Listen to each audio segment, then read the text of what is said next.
আজকে আমরা একটু থিওরেটিক কথাবার্তা বলবো এবং আমাদের এই কোর্সের মধ্যে খুব বেশি থিওরেটিক কথাবার্তা ছিল না। সবসময় আমি আপনাদের ল্যাপটপে কিছু একটা দেখাচ্ছিলাম, আজকেও আমি দেখাবো, বাট আজকে প্রাইমারিলি আমরা একটা থিওরি বোঝার চেষ্টা করব।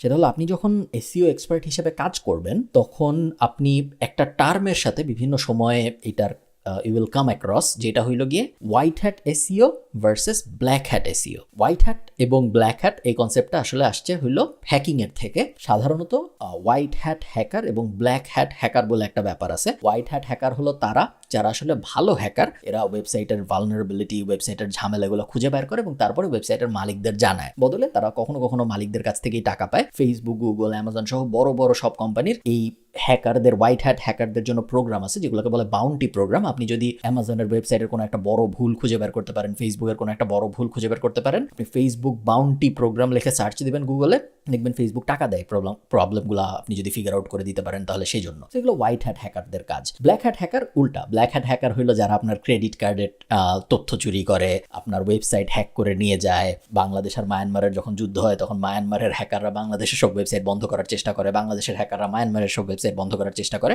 এগুলো হলো ব্ল্যাক হ্যাট অ্যাক্টিভিটি। সো ওখান থেকে এসইওর জগতেও এই ওয়ার্ড দুইটা চলে আসছে, যেটাকে বলা হয় হোয়াইট হ্যাট এসইও এবং black hat SEO. White hat SEO এবং ব্ল্যাক হ্যাট এসইওর মধ্যে মূল পার্থক্য হলো একটা জায়গায়, সেটা হলো গুগল একটা জিনিস পাবলিশ করে যেটা গুগল বলে ওয়েবমাস্টার্স গাইডলাইন। আমরা আগেও অনেক আগে একবার বলেছিলাম আপনাদের এই কোর্সের শুরুর দিকে ওয়েবমাস্টার গাইডলাইন কি জিনিস। গুগল চায় এসইও এক্সপার্টরা একটা নির্দিষ্ট উপায়ে কাজ করুক, টেকনিক্যালি পারফেক্ট ওয়েবসাইট থাকুক ইত্যাদি ইত্যাদি, এগুলো গুগল চায়। তো গুগল কি কি চায় এটার হিসেবে গুগল যে ডেটাটা পাবলিশ করে ওটাকে গুগল বলে ওয়েবমাস্টার্স গাইডলাইন। ওই গাইডলাইনের মধ্যে গুগল একটা জায়গায় বলেছে যে আপনি যদি কখনো কাউকে টাকা দেন আপনাকে একটা ব্যাকলিঙ্ক দেওয়ার জন্য, তাহলে ওইটা একটা ব্ল্যাক হ্যাট অ্যাক্টিভিটি। মানে এটা গুগলের যে রেকমেন্ডেড অ্যাকশন লিস্ট, গুগল যেভাবে চায় এসইও এক্সপার্টরা কাজ করুক ওটার মধ্যে পড়ে না। হোয়াইট হ্যাট এসইও অ্যাক্টিভিটি হলো যখন আপনি কারো কাছ থেকে ব্যাকলিঙ্ক নেবেন তাকে টাকা না দিয়ে। এখন এখানে অনেক শেডি ব্যাপার হয়ে যায়। আমি আপনাদের একটু স্ক্রিনে দেখাই একটা জিনিস। মনে করেন এটা আপনার নিজের ওয়েবসাইট, আমি এখানে ডাব্লিউ লিখে রাখি।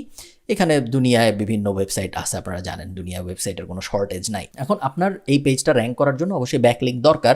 ব্যাকলিঙ্ক কি জিনিস আমরা আগের ভিডিওতে দেখছি। সো এই ওয়েবসাইটগুলো থেকে আপনি ব্যাকলিঙ্ক নিতে চাচ্ছেন। এখন আপনি এই ওয়েবসাইটটার কাছে এসে বললেন যে তুমি আমাকে যদি একটা ব্যাকলিঙ্ক দাও আমি তোমাকে $5 দিব, কথার কথা। তো সে আপনাকে একটা ব্যাকলিঙ্ক দিল তার ওয়েবসাইট থেকে আপনার এই পেজে, তার এই পেজ থেকে আপনার এই পেজে একটা লিঙ্ক আসলো, আপনি তাকে $5 দিয়ে দিলেন। এইটা গুগলের মতে একটা ব্ল্যাক হ্যাট এসইও ট্যাকটিক এবং এটা রেকমেন্ডেড না। গুগল যদি কখনো ধরতে পারে যে আপনি এই ওয়েবসাইটটার থেকে ব্যাকলিঙ্ক নিয়েছেন এই ওয়েবসাইটটাকে টাকা দিয়ে, তাহলে আপনার ওয়েবসাইটকে গুগল একটা পেনাল্টি দিতে পারে, যে পেনাল্টিটার নাম হলো আনন্যাচারাল লিঙ্ক পেনাল্টি।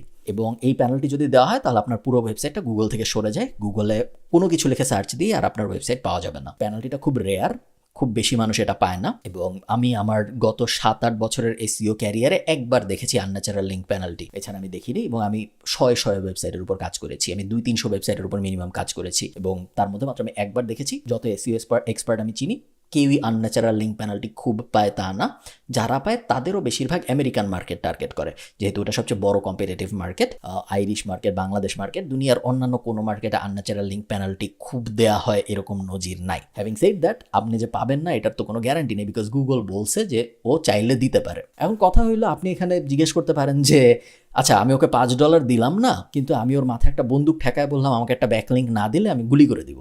গুগলের গাইডলাইনে তো এটা বলা নাই যে বন্দুক ঠেকানো যাবে না, তাই না, বা গুলি করা যাবে না, বলা হয়েছে টাকা দেওয়া যাবে না। তো আমরা বুঝতে হবে যে এইখানে এই লাইনটা আপনার নিজের বানাইতে হবে, যে গুগল বলছে কাউকে ইনফ্লুয়েন্স করা যাবে না ব্যাক লিঙ্ক দেওয়ার জন্য, লিঙ্ক আসতে হবে ন্যাচারালি। উইকিপিডিয়া যখন একটা আর্টিকেল পাবলিশ করে, বা বিজনেস ইনসাইডার যখন একটা আর্টিকেল পাবলিশ করে, বা প্রথম আলো যখন একটা আর্টিকেল পাবলিশ করে, আর্টিকেলের ভিতরে ওরা যখন লিঙ্ক বসায় ওরা কিন্তু ন্যাচারালি লিঙ্ক বসায় ওই আর্টিকেলটা আরো ভালো করার জন্য। আমি মনে করেন এখন যদি একটা স্পেস ট্যুরিজম নিয়ে একটা আর্টিকেল লিখি, আমি ওই আর্টিকেলের মধ্যে যদি স্টার লিঙ্কের লিঙ্ক বসাই, বা আমাদের স্পেস এক্সের লিঙ্ক বসাই, বা অ্যামাজনের যে ব্লু অরিজিন ওইটার লিঙ্ক বসাই, তাহলে আমার নিজের আর্টিকেলটাই সমৃদ্ধ হবে। আমি এই জন্য এটা করতেছি না কারণ স্পেস এক্স আমাকে টাকা দিছে একটা ব্যাকলিঙ্কের জন্য, বা ব্লু অরিজিন আমাকে টাকা দিছে একটা ব্যাকলিঙ্কের জন্য। আমি আমার নিজের আর্টিকেল সমৃদ্ধ করার জন্যই ওই ব্যাকলিঙ্কগুলো বসাচ্ছি। আমার স্পেস এক্সের সাথে কখনো কোনো কথাই হয়নি। গুগল এটাই চায় যে মানুষ তার নিজের আর্টিকেলকে সমৃদ্ধ করার জন্যই আপনাকে লিঙ্ক দেখ। আপনি এত ভালো একটা রিসোর্স হয়ে যান যেই কারণে মানুষ নিজে থেকেই আপনাকে লিঙ্ক দেখ, আপনার লিঙ্ক কিনতে না হয়। এই কারণে গুগল বলছে যে হোয়াইট হ্যাট এসইও হলো যখন আপনি আপনার লিঙ্কগুলা আপনার অথরিটির কারণে আর্ন করবেন, কিনবেন না। ঠিক আছে, হ্যাভিং সেড দ্যাট, বেশিরভাগ এসইও এক্সপার্ট এটা পুরোপুরি ফলো করে না। এসইও এক্সপার্টরা নিজেদের আরেকটা নিয়ম বানায় নিছে, যেটাকে ওরা বলে গ্রে হ্যাট এসইও, যেটার মানে হলো হ্যাঁ আমি ইনফ্লুয়েন্স করতে পারি অনেকভাবে, হয়তো আমি চেষ্টা করব টাকা না দিতে, বাট আমি তোমাকে লিঙ্ক দিব, তার বদলে তুমি আমাকে কিছুদিন পর লিঙ্ক দিবা, বা আমি তোমার সাথে ভালো একটা রিলেশন বানায় লিঙ্ক দিব, বা আমি তোমার পডকাস্টে যাব, তার বদলে তুমি আমাকে লিঙ্ক দিবা। অনেক অনেক স্ট্র্যাটেজি জন্মাইছে গত 5-6 বছরের মধ্যে এই লিঙ্ক নেওয়া দেওয়ার ক্ষেত্রে। আমি জাস্ট আপনাদের জানাই রাখলাম হোয়াইট হ্যাট এসইও কী জিনিস, ব্ল্যাক হ্যাট এসইও কী জিনিস। কারণ আপনি ক্লায়েন্টদের সাথে কাজ করেন, আপনি কোথাও চাকরি নেন, আপনি কি হোয়াইট হ্যাট এসইও করেন নাকি আপনি ব্ল্যাক হ্যাট এসইও করেন, হোয়াইট হ্যাট এসইও করলে কীরকম white hat SEO, black hat SEO করলে কীরকম ব্ল্যাক হ্যাট এসইও, এই কথাবার্তাগুলো কিন্তু চলে আসবে। কিছু আছে এক্সট্রিম ব্ল্যাক হ্যাট এসইও, যেইখানে কি হয়, আপনি যদি আমার স্ক্রিনটা দেখেন, এটা তো আপনার ওয়েবসাইট। কিছু মানুষ একসময় করতো কি, নিজেই আরও 30টা ওয়েবসাইট বানাইতো। সো এটা আপনার মেইন ওয়েবসাইট বা এটা আপনার ক্লায়েন্টের ওয়েবসাইট, আপনি নিজেই মনে করেন আরেকটা ওয়েবসাইট বানাইলেন, আরেকটা ওয়েবসাইট বানাইলেন, আরেকটা ওয়েবসাইট বানাইলেন, নিজেই 30-40টা ওয়েবসাইট বানাইলেন, বানায় ওই সব ওয়েবসাইট থেকে আপনার নিজের ওয়েবসাইটকে একটা করে লিঙ্ক দিলেন, আপনার মেইন যে ওয়েবসাইটটা ওটা একটা করে ব্যাকলিঙ্ক দিলেন। সো আপনার যদি 30টা ওয়েবসাইট থেকে থাকে এক্সট্রা, ওই 30টা থেকে আপনি 30টা ইজি ব্যাকলিঙ্ক পেয়ে গেলেন। এই জিনিসটাকে বলা হয়তো পিবিএন, প্রাইভেট ব্লগ নেটওয়ার্ক।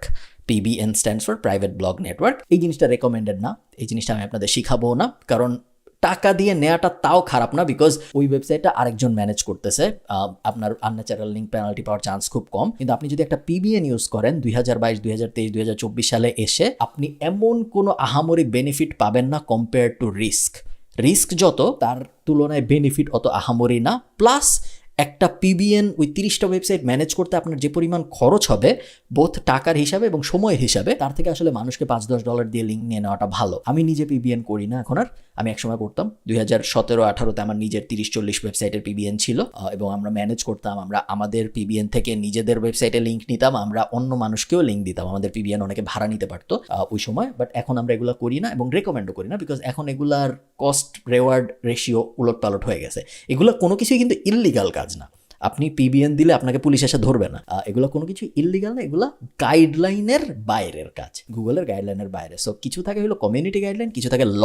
এগুলো ল না, এগুলো কমিউনিটি গাইডলাইন, যেগুলো গুগল চায় আপনি ফলো করেন। শুরুর দিকে আপনি অবশ্যই চেষ্টা করবেন যত বেশি সম্ভব ফলো করা যায়। আস্তে আস্তে আপনি যখন এসইও এক্সপার্ট হবেন আগামী 2 বছর, 3 বছর, 5 বছর পরে, তখন আপনি নিজেই দেখবেন যে না, এটা যদি আমি পুরোপুরি এক্সাক্ট ফলো না করে একটু অন্যরকম ভাবে করি, তাহলে মনে হয় এরকম রেজাল্ট আসবে। ওটা যদি আমি ওভাবে করি তাহলে মনে হয় অন্যরকম রেজাল্ট। আস্তে আস্তে আপনি আপনার যত এক্সপিরিয়েন্স বাড়বে, আপনার যত নলেজ বাড়বে এসইও ইন্ডাস্ট্রিতে, আপনি নিজেই দেখবেন আপনার মাথায় বিভিন্ন স্ট্র্যাটেজি আইডিয়া আসবে, যেগুলো আপনি টেস্ট করতে পারবেন। বাট শুরুর দিকে ক্লিয়ারলি বোঝা উচিত কোনটা হোয়াইট হ্যাট এসইও, কোনটা ব্ল্যাক হ্যাট এসইও এবং কোনটা গ্রে হ্যাট এসইও।